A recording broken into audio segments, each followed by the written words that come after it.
I feel like Oskar Schindler, that I haven't done enough. When I go to a place and I say, have you seen the Holocaust exhibit? And they look at me with eyes, I just think to myself, what is it going to take? And I'm out there and I'll keep fighting it, but I need your help. That means that it's word of mouth. It's letting us know that this cannot stop. I made a commitment to my Holocaust survivors, not the Holocaust survivors. I made a commitment to you, Ben and Edie and Edith and Rose and Ursula and everyone else, that I will keep this going no matter what it takes, because we can never learn enough. So as we get ready with the next phase when it happens, which you'll be on the mailing list. Does it say County of San Diego? It sure just does. So I want to talk about the Holocaust because I want to enjoy the time with my survivors that are here. I love you all so much. Edie, Rosie, Edith, Ursula, Ben. Oh my God, Ben, I don't know what I would do without you, my buddy boy over there. And listening and understanding is the most important thing. I stand up here in front of you, letting you know, between myself and Tova and Alex and Roxy, that we will do everything we can for you to show you, but it's important you tell us that we are doing the right thing. If we do something wrong, I know, Rosie, you're going to tell me, I know. you got me, you got me. So anyway, my mentor, where do I get my information from? Well, growing up, of course, we never missed a time with Red, and just think that I met Lothian and the Skelton family in the middle of nowhere. It's called Amargosa in Death Valley. And I remember I took Mary on a road trip there, 920 miles in 32 hours, for you to experience the middle of nowhere and what we've come to know. Now, some of you are sitting in this audience going, who's Red Skelton? So let me start with that, okay? Well, you can't top that. Good night. Thank you very much, ladies and gentlemen. You know, it's always quite flattering when you walk out and hear applause without doing anything, you know? And that's probably the most applause I'm going to hear all evening, so I'm going to be smart and say good night. Actors are like that. They're always afraid that someone's not going to remember or recognize them. You know, like I was coming down the street this afternoon, there was a group of people there, and I didn't think anybody recognized me, and a voice yells, Red Skelton's in the crowd, and they all turned around and looked at me. I was so embarrassed. I was sorry I yelled.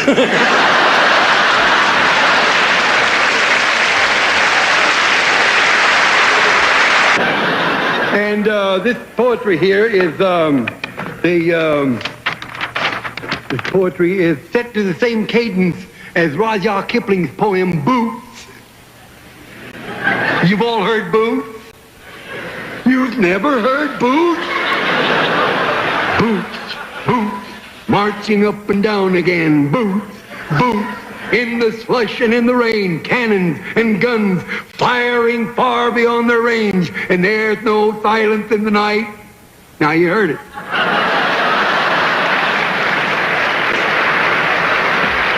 Poem is set to that same cadence, but this is, instead of boots, this is called frogs. Frogs. A frog. And it's set to the same cadence here. I will, I've heard it myself. I don't care for it.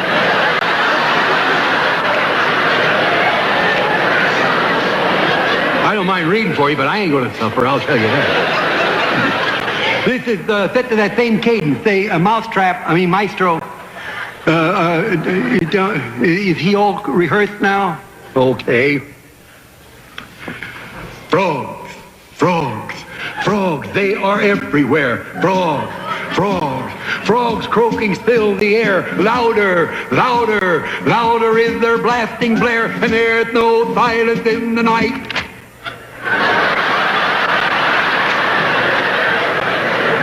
Well, you knew I wasn't Richard Burton when I came out here.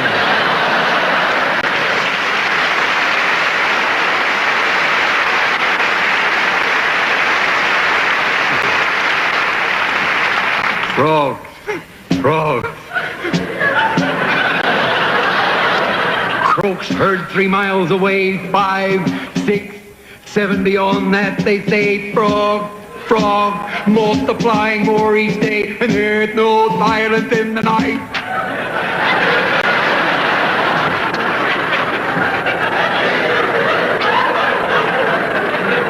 Now there's some undertone tittering going on out there. Now either you hush up or I'll clear the hall. There's about 2 more verses ought to do it.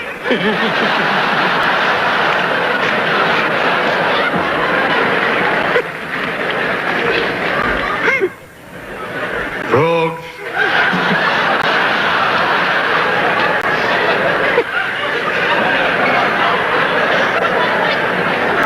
Frogs.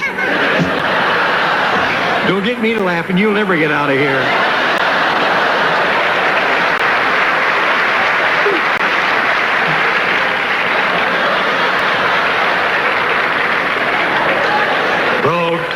Frog, don't try to seek them out, frog, frog, frogs hiding all about, grab, grab, grab their throats and wring them out, 'cause there's no silence in the night.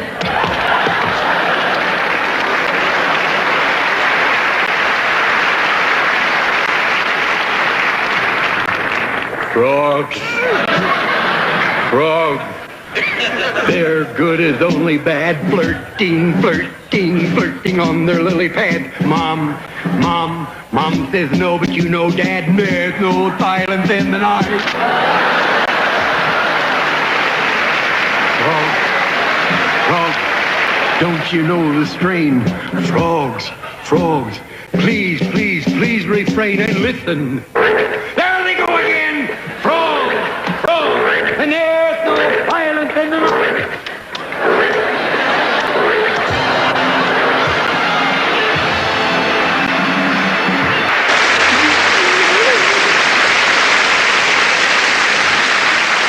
Now, I'm not going to do jokes about wives because I will say one thing, though, that my wife is one of the most unusual women you'd ever want to meet. The vicissitudes of life don't seem to bother her, you know. I walk down the street and ladies recognize me, Red, and they give me a kiss on the cheek and she never gets jealous, you know. And she raises thoroughbreds and quarter horses and one stepped on her foot and she didn't even get mad. So I think somebody like that, you should always be nice and say nice things. But wherever she spits, grass never grows again. This is Lothian Skelton.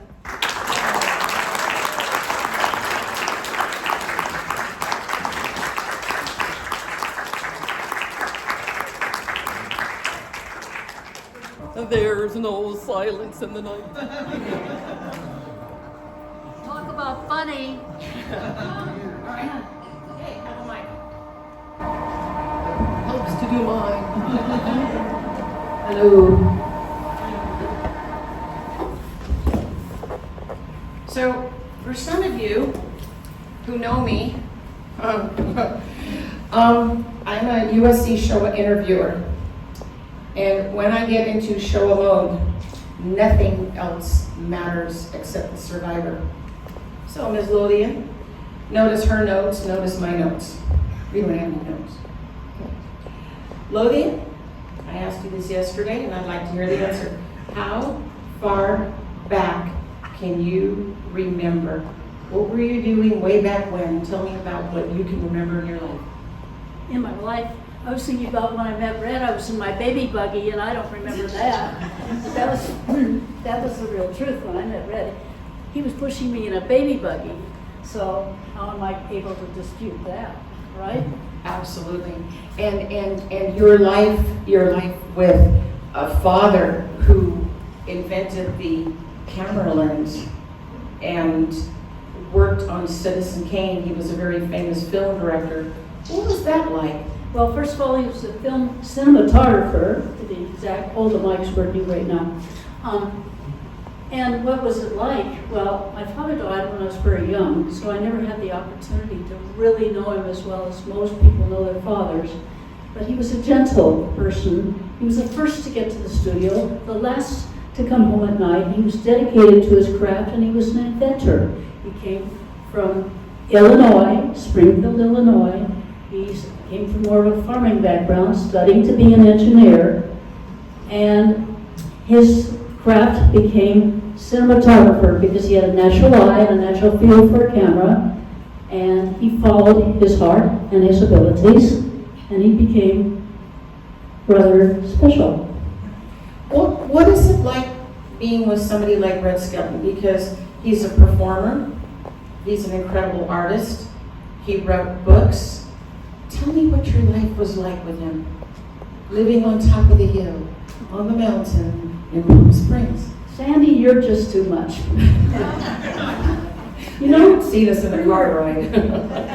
You know, really, actually, she should be up here. I should be interviewing her because she's not funnier than the Dickens, and she's very able. She deserves more applause than I could ever expect to get. That's for you, Sandy. I love you, Lothian. Well, I feel the same way. So I hardly feel worthy of being the center of attraction when we have a lady here who has done so much for the survivals and the real meaning of the Holocaust. And that's why I'm here. Because even though I remember some of the war, I really didn't know so much until I saw your exhibit and heard your stories and interviews. I'm very touched. Goodness. I'm very touched by these people, what they have gone through, what they've suffered, what they've lost, everything. I have the highest respect. It brings me to tears, and I don't do well if I talk about it too much. I get that way too. What's interesting is that Lothian has the Red Skelton Museum in Indiana. So I'm on your tail there because yo quiero una museum in like Chula Vista and South Bay. Okay, let's just get that out there. Well, you can't put me in And the interesting thing is that, like, I drive around and I have specifications, okay? Example, if Dr. Eger, Rose, Edie, Ben, they want to come to this exhibit museum, I want there to be parking. We need an auditorium. We need a research center. We need a place that somebody brings me a document and says, what is this? Do you hear this, Mendel Goldstein? Am I speaking to you, Mendel? Okay. So yeah, there you are. So, Mendel's on the board of directors for the United States Holocaust Memorial Museum. And I'm telling you, I'm not letting up. You're going to be so sorry the day you met me because I'm going to be on you to make sure that our needs are met. Let me give you an example. Okay, since Lothian and I have been here, we've had two pretty interesting miracles happen. A woman comes to me, tells me about her husband's book that he wrote, and it was never published, but they talked about it at the United States Holocaust Memorial Museum in 2002. But they were going to put this book out there, okay? And it still hasn't been done. And that's wrong, because the book is about a woman who could not stand what life was like as a Christian or Catholic under Adolf Hitler. So she converted to Judaism and then is put in a camp. You cannot make these stories up. You cannot take a beautiful dancer who's now being seen by Dr. Mengele. You cannot talk about a family like Rose not being able to reunite with a family. When I first heard the words out of Edith Palkowitz's mouth and the Nazis spit in the food before it was dished out, these are the voices we need to hear. Ben, not one, not two, not three, not four, not five, 6 camps. And Ursula, the worst thing you could imagine, one of the worst, besides what other survivors have gone through, a 4-letter word, rape, sexual abuse, staying alive.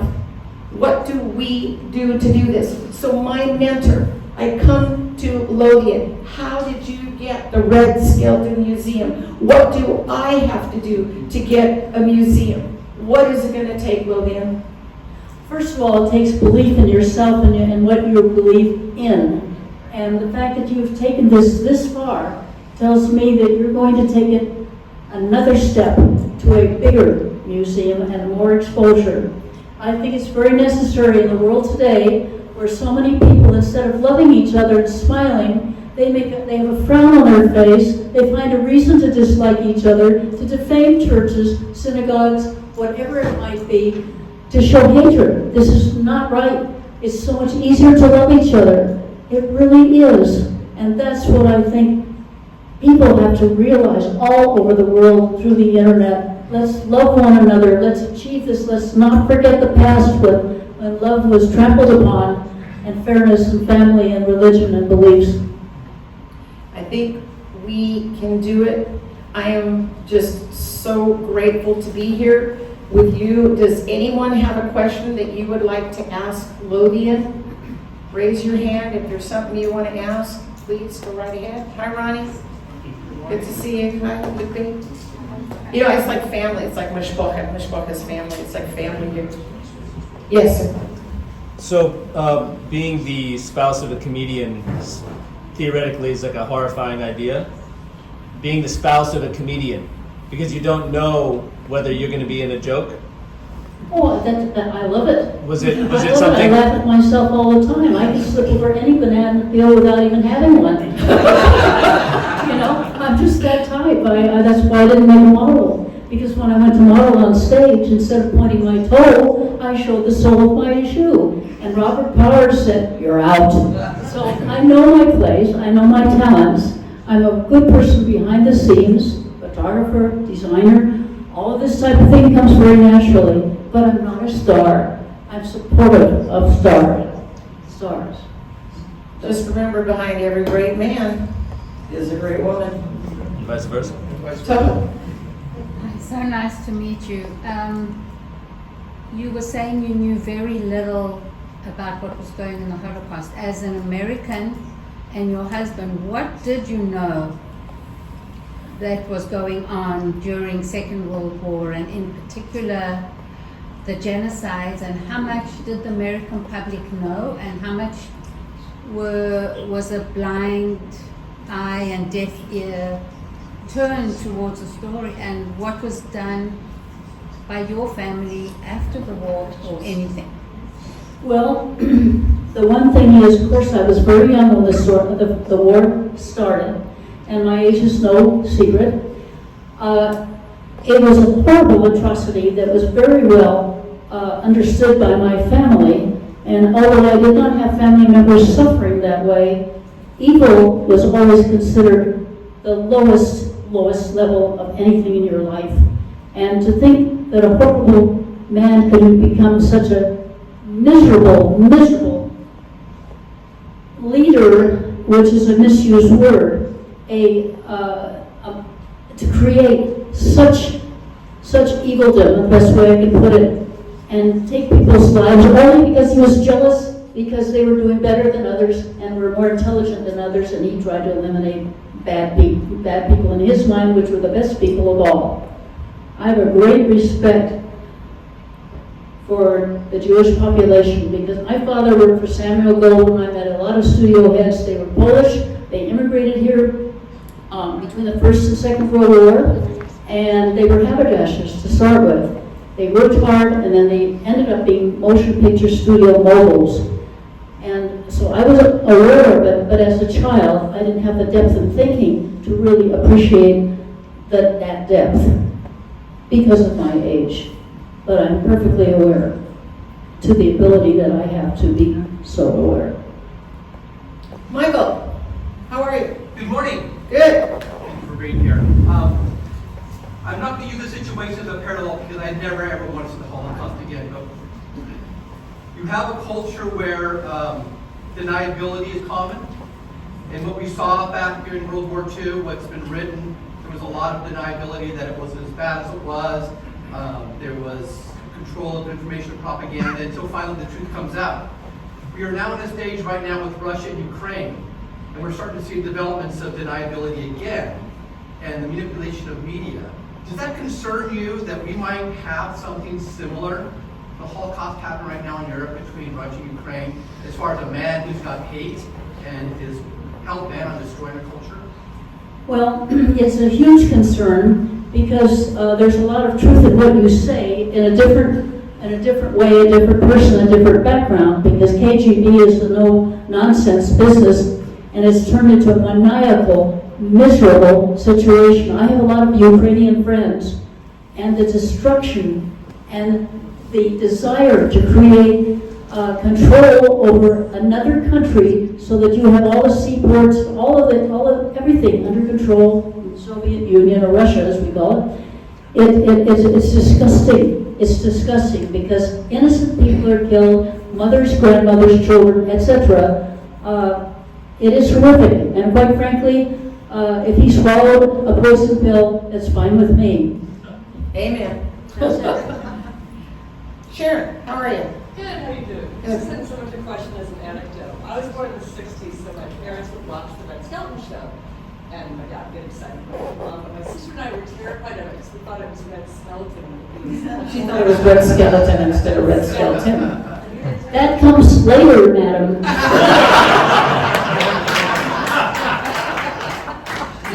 My question would be, what sort of thing, if I went to Indiana to see your museum, what would I see? What would you see in the Indiana Museum? Tell me what it would be like. Well, first of all, the circumstance was a little different. Sandy has set me an example beyond my circumstance and what I saw. What happened is I was approached to have a performing arts center, which Red had always dreamed of owning a theater and could not and did not. And I was so overwhelmed that we could have something like this to start with that would lead to a museum. We weren't sure, but we started somewhere, like most people start somewhere. I was so grateful, humbly grateful, and thankful. And it started in started in 1999, January 17th, and it developed into a beautiful 800-seat theater, performing arts center. In 2007, I think it opened, and then the museum came after that. I could not have done this on my own. It was done by the state of Indiana primarily because it's on the campus of a state-owned college, university, I mean to say. And again, I can't really take credit for it, except that I've worked my butts off trying to add to it and do a good job, and to convince people that good people should be remembered. Yes. And Red was a very good man. As a matter of fact, let me tell you something. He would write out the word good, G-O-O-D, and you take out the O, and now you found him. Now, how much better does it get than that? Amen. Don. Could you please share with us the relationship that Red had with the Jewish community? What relationship did Red have with the Jewish community? A lot of them were his bosses. Well, I would say basically because Hollywood, we had so many Polish people that immigrated, as I mentioned earlier, and were heads of studios. He worked for MGM primarily, Metro Goldwyn Mayer. These were Jewish gentlemen of great brains, very successful, came to this country with very little and made huge successes. And he was very, very aware of that. And I'm very aware of it because my father got his chance with Samuel Goldwyn, who was another person that he was from Poland and immigrated. These were great people and had a lot of courage, and I was affected that way as a child. We'll take one last question, if that's okay. What? Edith wanted to mention and talk about her relationship with Viktor Frankl, and I think it's really important for her to say something. Absolutely. Edith, hold on one sec. Yeah, you know something? We'll have time to talk. I'm going to hand a microphone down unless, Edith, would you like to come on? Can we help you? Hold on, William. Yeah.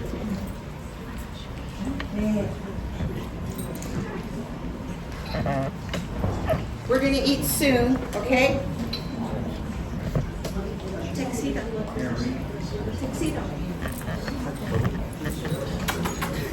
Hello, hello. Tony. I'm so happy to be with you. One of the things perhaps is important when we talk about genocide, that unfortunately genocide is with us as we speak, but never in the history of mankind such a scientific and systematic annihilation of people existed. So that's why, I'm so happy to be here and letting you know that the question is not why me, but what now, and to organize and to have a community and wondering what is our goal. Our goal is how we can really communicate to each other, that everyone is heard and everyone has a way of thinking. I have a tendency to think about Viktor Frankl. I came home from the University of Texas and someone handed me a book called Man's Search for Meaning. Have you ever read a book that you wanted to write 10 more pages to everyone? And I was up all night long, and then I wrote an article, Viktor Frankl and me, and someone sent it to her, and I met him. He wrote me a letter. I wish I can show it to you, to meet here in San Diego at the International University. And that's when we met, and that's how we found that we had so much in common, because he told me when he was tortured, he closed his eyes and imagined that he was at the Viennese concert hall talking about the psychology of the concentration camp, and I said, that's very interesting, because when I danced for Dr. Mengele, I too closed my eyes and I pretended I was in a Hungarian theater dancing the Romeo and Juliet, and the music was Tchaikovsky. And so we somehow met as true survivors and not having a time to be a victim. It's not the identity, it's what was done to you. And I think there's a great difference.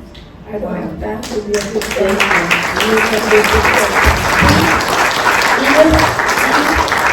Now, I'm going to say something. I made a promise to you that you and I are going out for tongue sandwiches. We already promised that. We have to wait for Alex to come with us, okay? But there are a lot of little bellies here that I think are pretty hungry. So we've got some rules, okay? We have this Dr. Bronner's sanitizer on your way out, because we want to make sure nobody gets sick. So it's a wonderful, wonderful sanitizer for your hands. If you feel so inclined to hug somebody, we ask that you do this. If you want to photograph, it's a cool thing. But I want my people, my mentors, my Edith, my Rosie, my Edith, my Ben, my Ursula, to be around bis 120, okay? So you have to help me that when it comes time to our safety, we're still going to continue that along with Lothian. We're going to find a way. I don't know how we're going to do it before we, maybe like when we eat. But I do want to have a group photo, because you know me, Roxanne, I do this all the time, that we have a group photo with the survivors that are here. And with that, let's all three stand up and applaud our audience. You want to do that for me?